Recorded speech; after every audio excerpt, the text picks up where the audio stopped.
And then when you're done, can you see how all the sephirots intersect all of, it gives you the exact correct geometry, giving you the 64 tetrahedron grid and the vector equilibrium in the middle.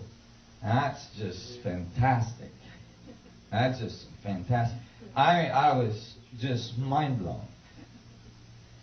And so you can see that in the Bible, that all of the ancient knowledge of the Old Testament of the Bible is describing this technology, is describing this power. A crystal full of eyes, right? A crystal full of eyes, as described by Ezekiel, looks like this.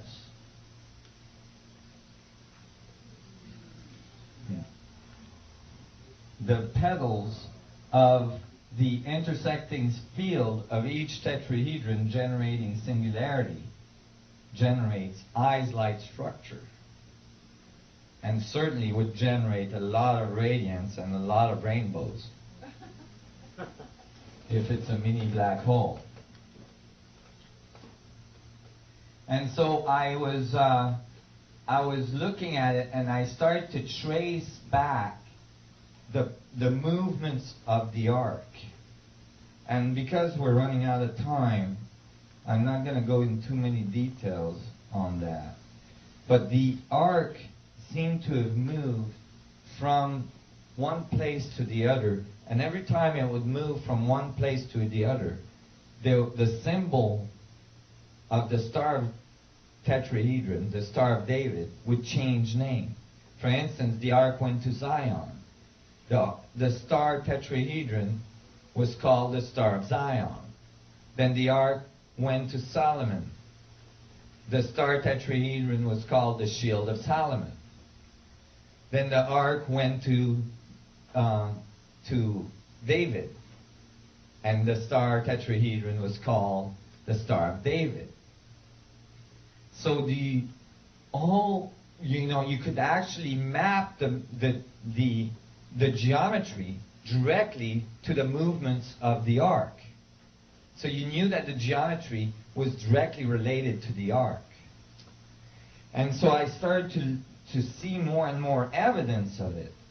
And I looked in the Bible further and further, and I saw that they actually brought the ark to the Temple of Solomon, and then they built a huge water container in the back of the Holy of Holies. It was called the Little Sea because it was so big.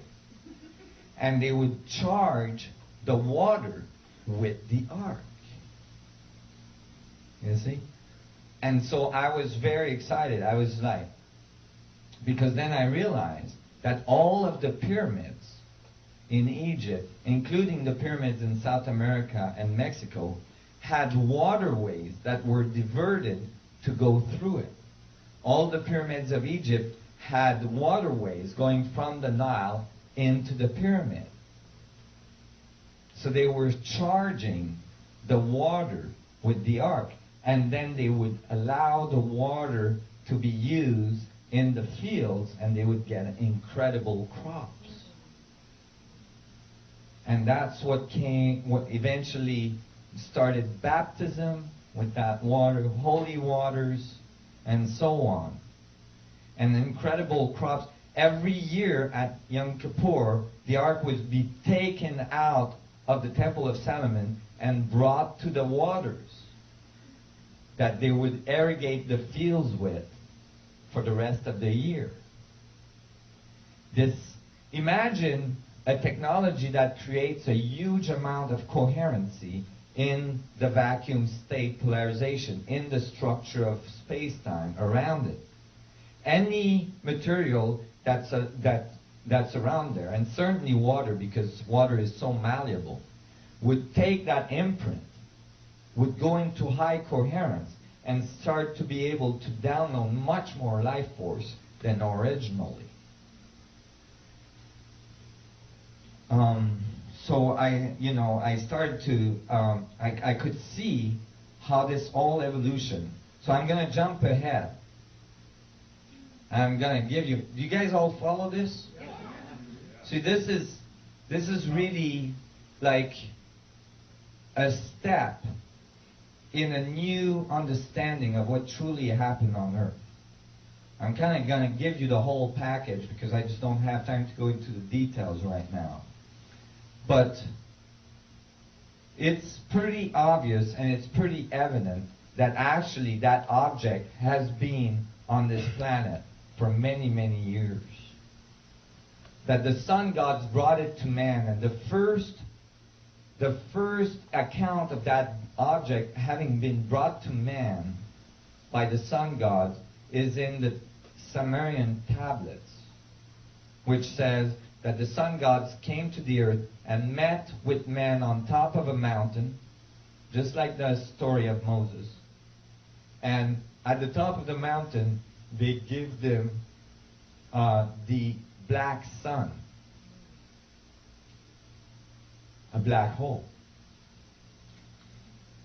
And you know, the tree of knowledge in the temple, in the Garden of Eden. The tree of knowledge is the Kabbalistic tree that we just saw decoded. The tree of knowledge was that crystal power that was charging the water and charging the food and generating the Garden of Eden. I believe that advanced civilization found this planet, and the planet was not very evolved. And when they found a planet that's not very evolved, they usually try to help it along. Why would they do that? Why would they seed planets? If the universe is a fractal, and the universe learns as a result of an open feedback of the fractal nature of space, then if you understand these principles, you would want your local universe, for instance, your local galaxy, to have the most amount of learning centers for the universe. Because more they would be learning, more there would be knowledge available for all, and more everybody could rise together. So these civilizations would seed planets all around the earth. Actually, I believe that that's why they still come here and take eggs and sperms from people of the earth to actually seed other planets with. When they get to a planet, they cannot put their gene directly into that planet. Why? Because that would be like bringing a tropical plant to Alaska. It's not going to survive, or it's going to create disruptions on the biology of that planet. So what they do is they take the highest species, the most evolved species on that planet, and they cross the genes with them. And that boosts the evolution. In our case, it produced the Homo sapien. And that's why the anthropologists are missing a link. You guys see this?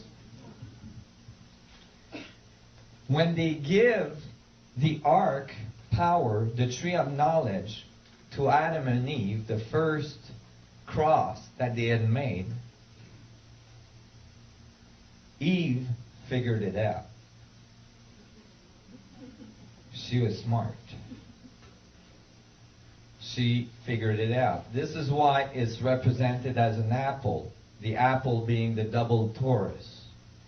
She figured out that this was a technology and it had power that she could use.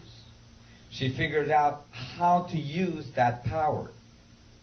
And if you read in the Bible, it says, oh no, now man has become immortal. She figured it out, and she gave the trick to Adam. And since the sun gods had kind of, since Adam and Eve had figured it out, I guess they decided that to let them have that type of power right from the start. And that's what generated all of the evolution of Atlantis and Lemuria. described by Plato.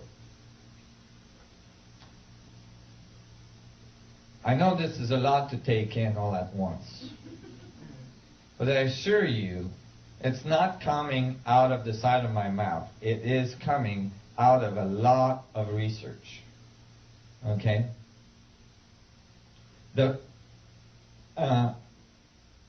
evolution of Atlantis and Lemuria was flawed from the beginning because these people never learned about destruction. They had so much power so fast in their evolution, it became eventually corrupted. And then, according to what I've researched, a natural event occurred. A huge meteorite